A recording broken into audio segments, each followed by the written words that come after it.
खूप महत्वाचं होतं.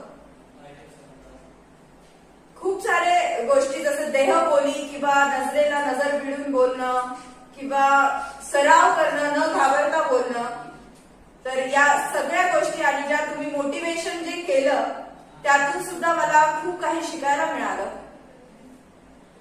आणि शब्दरत्न अकॅडमीमध्ये येऊन, शब्दरत्न भाषण अकॅडमीमध्ये येऊन खरं तर मला भाषण म्हणजे ते काही त्यात एवढं काही हे नव्हतं. माझं फक्त मेन गोल होतं की स्टेज डेअरिंग आणि म्हणजे मला जे मोठे लोक आहेत त्यांच्यासमोर बोलता यायला हवं आणि हे जे ज्ञान सरांनी दिलं ते. पण आता मला भाषण करायला सुद्धा आवडायला लागलंय. तर मी आता इथून पुढे म्हणजे जिथे पण मला चान्स मिळेल मी जाऊन उभी राहणार आणि बोलणार आहे.